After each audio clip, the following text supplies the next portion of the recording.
You're tuning into Black and White Sports on YouTube. The no-holds-barred truth on sports. The main event starts. All right, Black and White Sports supporters. Well, let's talk about the WNBA and the league's demise now that Caitlin Clark is no longer going to play this season. The WNBA and the Indiana Fever, Stephanie White, Amber Cox, all the way up and including, let's just keep it real, Kathy Engelbert, Adam Silver, the National Basketball Association, everybody that participated in the farce, the charade that Caitlin Clark, what I would say the most singular drawing athlete we have seen since Tiger Woods, to a sport that most people were not paying attention to, and took it absolutely overdrive mainstream. And that's saying golf was already much more mainstream than the WNBA was when Caitlin Clark showed up. But the point is, her power is much like Tiger's power. And the fact is, there's probably 5 athletes that Tiger's in the conversation with to draw people in. Tom Brady, Michael Jordan, Tiger Woods, Muhammad Ali. All right. Now, Caitlin Clark hasn't reached the actual progression of success as those guys.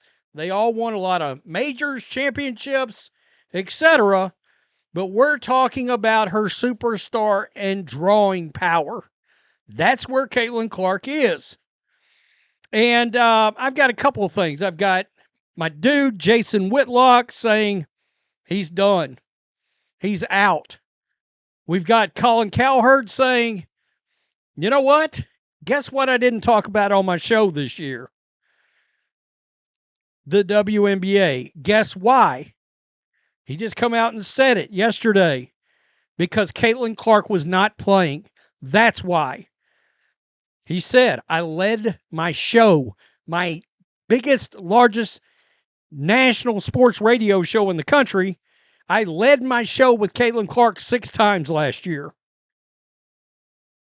I mean, you don't lead a show with anybody unless they can draw. Do you know what brands draw like that? The Lakers and the Cowboys. The Yankees. The Dodgers. That's what we're talking about. Want to know why the Cowboys and the Lakers always get talked about ad nauseum on First Take and these sports debate shows? Because they can see the ratings spike when they do. So let me show you something that should send a shiver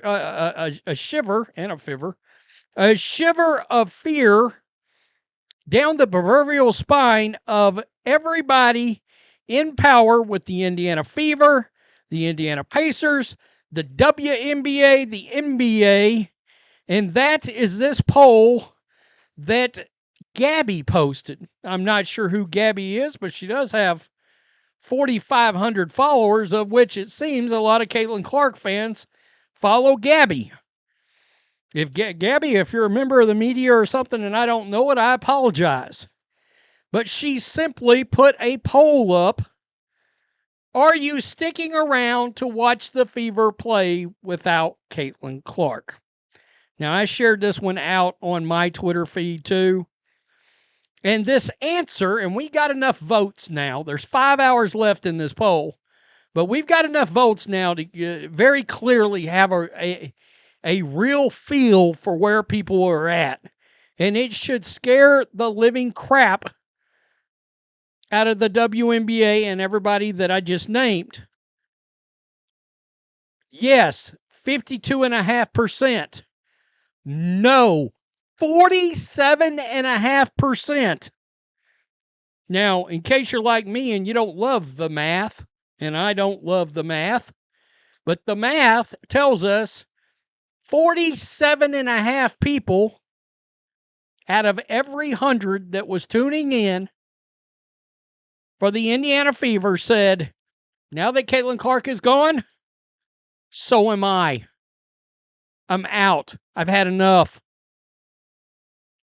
Part of that, I can tell you right now, part of that is the sinister, snaky, underhanded, ambulance chasing, used car dealer, meth lab, peep show owner feeling that has come from management of the Indiana Fever during what feels like a very shady injury process. Oh, we got a new injury, everything that we've went through. The fact that they just wouldn't come out and say, when I think most of us with half a brain thought at least 2 weeks ago she's out for the season. Your coach has had it written all over her face for 2 weeks anytime she's brought up. You can tell Stephanie White had a cold rush chill of death come across her face every time somebody brought up Caitlin Clark's practicing, yada, yada, yada. That is a lot. That's a big percentage, folks. 47, let's just call it 48%, have said, nah. Right here, a lot less must-see TV out of the corner of my eye, I suppose. Now, when it's not must-see TV, what that means is it's no longer appointment television. We're no longer making a point. We're no longer making a point to schedule in time for the WNBA and the Indiana Fever. Colin Cowherd. There's a unit or a portion of the media that is very pro WNBA to a fault. And then there's those of us that are realistic. How many times have you watched WNBA games since Caitlin Clark got hurt? Now think about this. It led our show last summer. A bunch. Oh, I think I led with it 6 times. I led with the WNBA. And I don't, either way, I talk about what I think is interesting. You notice I didn't talk about it this year? Yeah. It's not because I suddenly disliked the league. I thought it was growing. Anybody that wants to argue this, you're off your rocker. Caitlin Clark is the league. I don't know what the ratings are. I haven't read them, but I know last year with Caitlin Clark, I would, if the game was on, I would drive home making a point. Hey, when's that game on? I would watch it on my phone in the car. So yes. You could listen, not watch, I'm driving, but you could listen to it in the car. And that's just not happening. Now I'm tracking the Sparks a little bit out here. LA Sparks are kind of trying to make Angel Reese a good player, but this idea, and I think she is valuable as a counterpunch, as a bit of a college and pro rival to Caitlin Clark. But for all the people that are, the growth of the league, Caitlin Clark this is Tiger on the tour. There was a lot of other good golfers. Tiger was getting people to a TV singularly. So let's remember, outside of the Masters or U.S. Open. Used a word I've used a lot. Singular. Meaning people were tuning in to watch this league for a singular player and reason. Caitlin Clark. I've been locked into these Fever games, and trust me, they've been brutal to set through because Stephanie White's coaching style and offensive style makes me want to peel out my eyeballs with a spoon.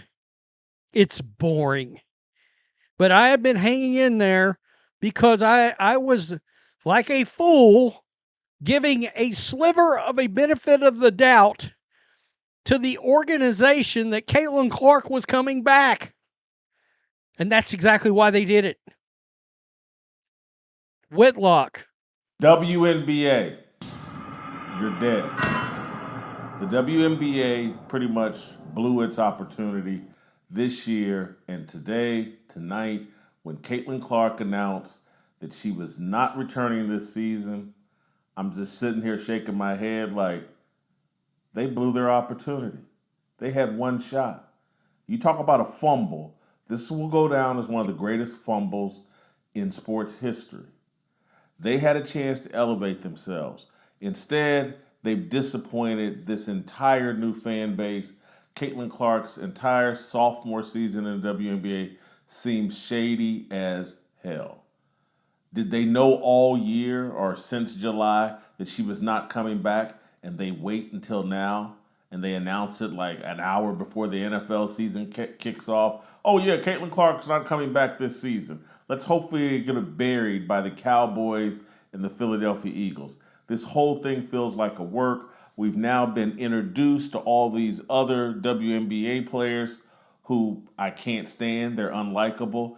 And likely next season, there's going to be a woke stoppage. They're calling it a work stoppage, but it's a woke stoppage because they're going to overplay their hand and ask for too much money. I don't think I'm ever returning to the WNBA, certainly not the way that I was before this season and with Caitlin Clark. I've been disappointed. This season's been a disappointment. No guarantee that next season won't be a disappointment or a work stoppage. And now that I've met the WNBA players, I don't like them. They're unlikable. Angel Reese, unlikable. Asia Wilson, unlikable. Paige Beckers, don't like her. None of them. Alyssa Thomas, don't like them.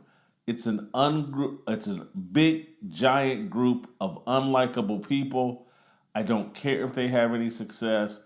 I like a handful of the Indiana Fever players. That's it. But I've lost interest in that. I'm done. I'm out. No reason to watch the rest of this season.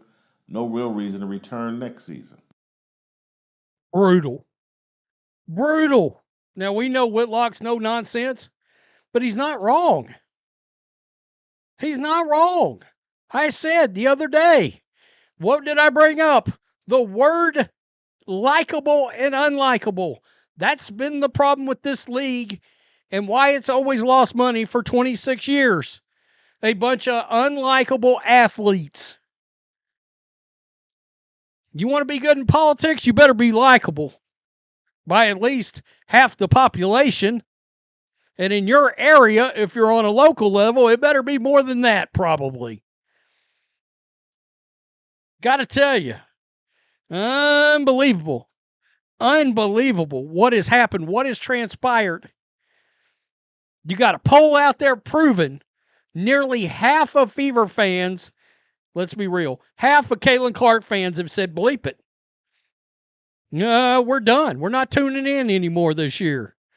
Whitlock, nah. Colin Cowherd said, he hadn't been tuning in. I hadn't been tuning in. When Caitlin Clark disappeared, he did too. That's real. Man, F around and find out. That's what just happened. F around and find out. No Caitlin Clark. No eyeballs. It's that simple. Tell me what you think. Peace. I'm out. Till next time. Thanks for watching the show. Be sure to like, comment, and subscribe. Be sure to tune in next time on Black and White Sports.